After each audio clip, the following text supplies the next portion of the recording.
High everyone, welcome to my YouTube channel. আশা করছি সবাই ভালো আছো। আজকের ব্লগটা আমার গ্রামের বাড়ি যাওয়া নিয়ে। তো শুরু করছি আজকের ভিডিওটি। প্রথমেই আমি মেট্রোতে করে চলে গেলাম উত্তরা স্টেশনে। তো সেখান থেকে আমরা ট্রেনে যাব। আর দেখো তোমরা আজকের ওয়েদারটা কি সুন্দর, ট্রেন থেকে খুবই সুন্দর লাগছিল। আর আজকে মেট্রোর যান্ত্রিক ত্রুটি থাকার কারণে মেট্রো অনেক ফাঁকা ছিল। আর ট্রেনে ওঠার আমি ভিডিও করতে পারিনি, কারণ সেখানে অনেক রাশ ছিল, যার কারণে ভিডিও করা হয়নি।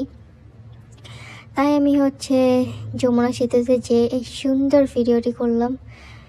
তোমাদের কাছে ভিউটি কেমন লাগছে বলো তো? আমার কাছে তো অনেক সুন্দর লাগছে ভিউটা। মাশাল্লাহ মাশাল্লাহ, সবাই মাশাল্লাহ বলবা।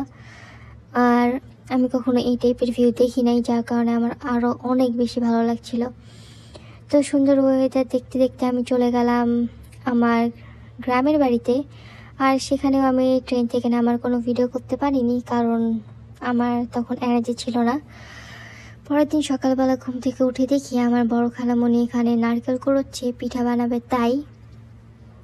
আর আনফর্চুনেটলি আমি পিঠা বানানোর ভিডিওটা করতে পারিনি, কারণ আমি অন্য জায়গায় ব্যস্ত ছিলাম।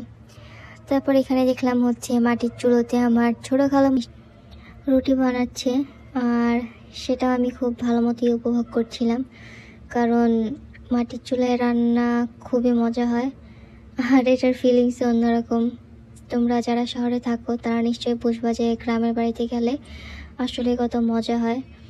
তো এখানে রুটিগুলো দিচ্ছিল, আর একটু পরে খুব সুন্দরভাবে ফুলে যাচ্ছিল, যা দেখে আমার খুবই ভালো লাগছিল। নর্মালি এমন তো সবসময় দেখা হয় না, তো আজকে একদম সামনে থেকে দেখছিলাম, তাও আবার মাটির চুলোতে, গ্রামের বাড়িতে। সেটা খুবই ভালো লাগছিল। এখানে রুটির সাথে খাওয়ার জন্য শ্যামাই রান্না করা হয়েছে, যার ভিডিও আমি করতে পারিনি। তো এই দেখো, রুটি আর শ্যামাই চলে এসছে, এখন আমি খাবো। আর খাওয়া দাওয়া শেষ করে দেখলাম আমার কাজিনরা মিলে আমরা নামাচ্ছে, এখানে আমড়ার আচার করা হবে তাই।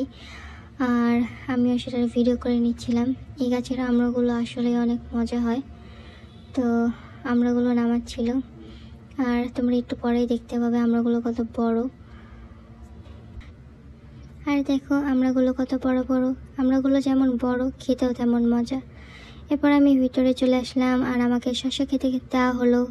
শসাগুলো আমি খাচ্ছিলাম, আর এগুলো একদম টাটকা শসা, যেগুলো স্বাদও অনেক ভালো। এরপর দেখলাম এই হোয়াইট কালার মরিচগুলা, আর এটা দিয়ে এখন আমরা মাখানো হবে। আমি কখনো হোয়াইট কালার মরিচ দেখিনি, এই প্রথম দেখলাম। এখানে প্রথমে ধনিয়া গুঁড়া দেওয়া হচ্ছে আমড়াগুলো কেটে নেওয়ার পর। এরপর এখানে লবণ দিবে আর কাঁচা মরিচ দিবে। এরপর মাখানো হয়ে গেল, আর আমি খেয়ে নিলাম। এরপর দেখলাম এখানে কচু তোলা হচ্ছে পুকুর থেকে, আর সেটার আমি ভিডিও করে নিলাম। আর এরপর এগুলোকে সুন্দর করে সাইজ করা হচ্ছে। সাইজ করার পর এগুলো মাছ দিয়ে রান্না করা হবে।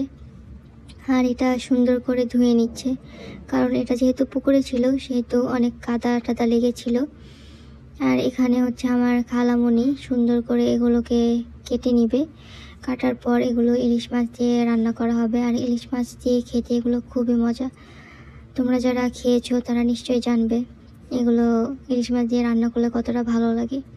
তারপর রান্নাঘরে এসে দেখলাম এখানে পুঁই শাক রান্না করা হচ্ছে। আর পুঁই শাক আমার অনেক ফেভারিট। তোমাদের কাদের কাদের পুঁই শাক ভালো লাগে আমাকে অবশ্যই জানাবে। আর এখানে একসাথে 3টা মাটির চুলা, যেখানে একই সাথে 3 রকমের রান্না করা যায়। আর এখানে লাউ রান্না করা হচ্ছিল, মানে লাউয়ের ভাজি রান্না করা হচ্ছিল। আর এখানে রান্না করা হচ্ছে একটু আগে যে কচু তোলা হলো সেটা মাছ দিয়ে রান্না করা হবে। আর এটা তোমাদের খেতে কেমন লাগে অবশ্যই জানাবা।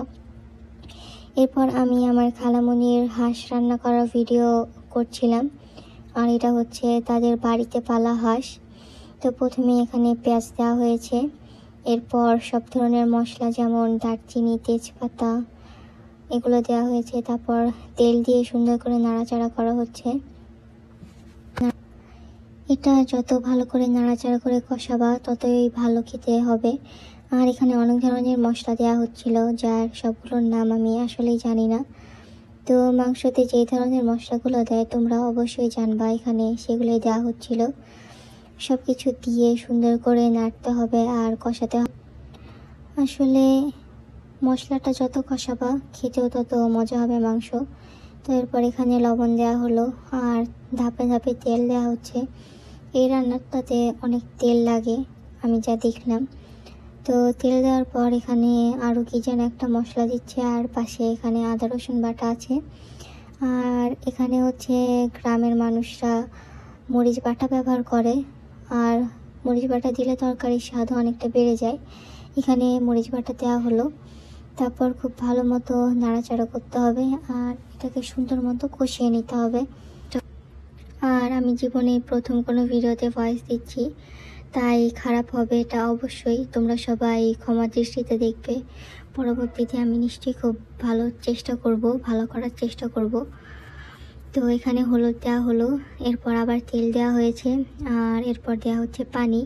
তো পানি দিয়ে সুন্দর মতো কষাতে হবে। কষানো হলে এরপর এখানে মাংস দিতে হবে। মাংস দেওয়ার পর আরও ভালো মতো নাড়াচাড়া করতে হবে। এরপর কষিয়ে কিছুটা পানি দিয়ে এরপর অনেকক্ষণ ধরে রান্না করতে হবে। আর হাঁসের মাংস রান্নাতে একটু সময় বেশি লাগে, আশা করি তোমরা জানো। তারপর আমি চলে গেলাম এই হোয়াইট কালারের মরিচগুলো দেখতে। যদিও ক্যামেরাতে এটাকে ইয়েলো কালার লাগছে, তবে এটা হোয়াইট কালার। আর এর গাছগুলো বিশাল বড়। এরপর আমি একটা মরিচ তোলার চেষ্টা করছিলাম, কিন্তু কেন জানি হচ্ছিল না, আর এটা খুবই শক্ত ছিল। অবশেষে একটা মরিচ আমি তুলতে পেরেছি, ইয়ে। তারপর আমার কাজিন আসলো, আসার পর সে অনেকগুলো মরিচ খুব সহজেই তুলে নিল। আমি জানি না ও কীভাবে পারলো, আর আমার কেনই বা হচ্ছিল না।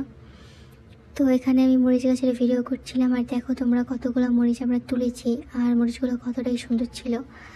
তারপর এখানে এসে দেখছিলাম খালামণি আরও একটা তরকারি রান্না করছে। এখানে হচ্ছে ঝিঙ্গা দিয়ে মাছ রান্না করা হবে।